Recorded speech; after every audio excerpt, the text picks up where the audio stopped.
So if you're listening to common recruiting advice and you're only emailing the recruiting coordinator, you're doing it completely wrong. And so if you don't know who I am, I'm Trent Lohr. I'm a former college quarterback. Now I run Your First Scholarship, where we help families get their first scholarship and more. And so you do not want to be just emailing one coach on the staff. You don't want to be just emailing the recruiting area coordinator, if you can even find them in the first place. You're probably hearing this, you're probably seeing this if you're on Twitter or you're listening to random stuff from whoever puts it out there that used to know what recruiting is 20, 30 years ago, because it's not what it used to be like. And so I can tell you this from sending over 100,000 emails to college coaches for families, that you don't want to just target one person from each school. It's not enough. Now, what we've done is we target every coach we possibly can, because there's no reason to leave any stone unturned. I'll tell you, and these are stories at the end of the day, but I also have the metrics to back it, of the hundreds of responses that we've gotten from Power 4 schools like Syracuse all the way down to the smallest schools you could possibly imagine.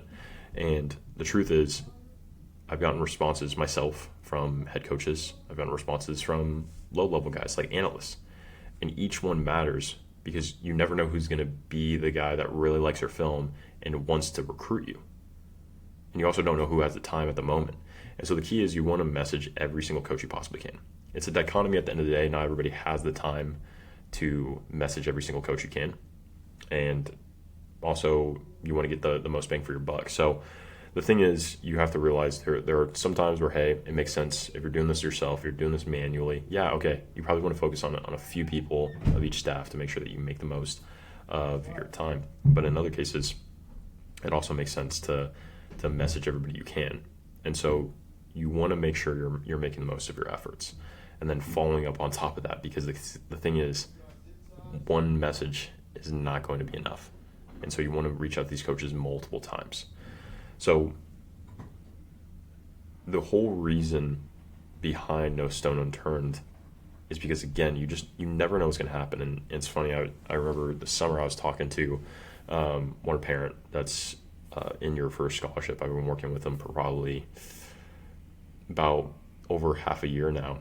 And we were talking about this whole idea of recruiting and things that they've learned from my journey and just working with us so far, is that you never know what's going to happen, and you don't know what's going to happen until you actually do it, which is why you want to do everything you possibly can in recruiting. Because just giving examples from my journey is a popular story I like to tell is that I met with I messaged a D3 coach, and we ended up having a conversation on Twitter. Anyway, building a little bit of a relationship.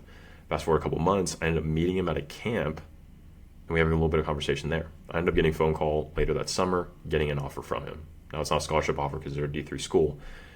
So we go through the year, still talk, et cetera, and end up not committing to that school because I went the JUCO route, because I just wanted a second chance at my recruiting. He understood, not a big deal. I communicated the whole thing through to him during the recruiting process. He ends up leaving about a month later to a group of 5 school, FBS school. And so he goes from D3 to D1. I stay in touch with him and end up getting recruited, or not really getting recruited, but I end up reaching out later down the road, my second year of my JUCO career. And, it was actually the first year. And we ended up staying in touch and talking throughout the whole thing.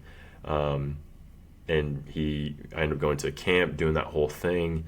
Was able to meet the OC, get in touch with the OC, and he kind of liked what I was doing. And so still was able to kind of be in the process, and potentially was trying to get a walk-on spot later down the road. And now this doesn't happen because the staff ended up leaving, going somewhere else and whatever else. And he's actually at a Power 4 school.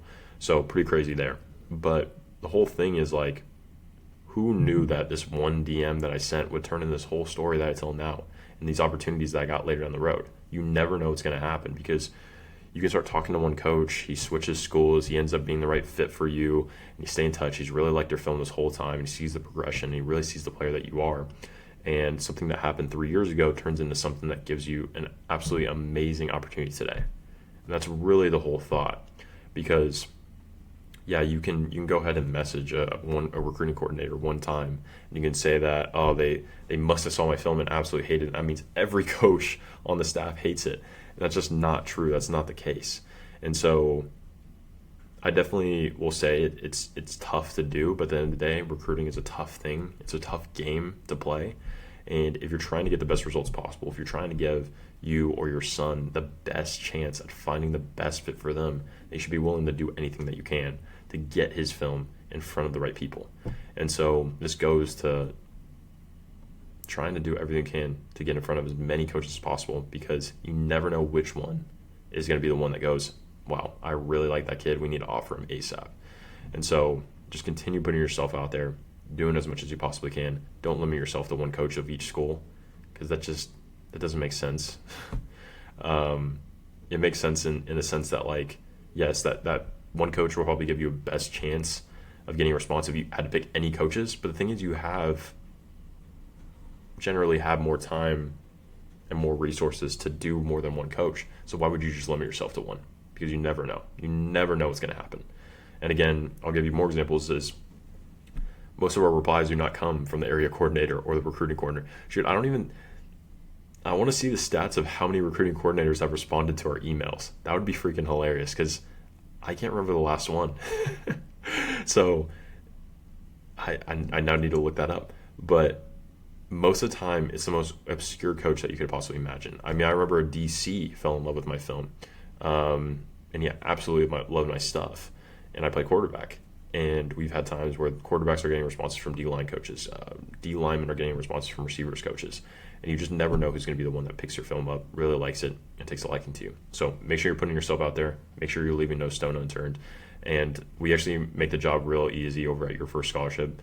We're able to send about over 500 messages to college coaches per week that are personalized and do not look like they're coming from us, because college coaches do not want to see my stuff. They want to see your stuff. So if you're interested in that, you can go to the link below, book a call with me, and we can talk more about what that would look like. So also, if you like this, be sure to like and subscribe. Peace.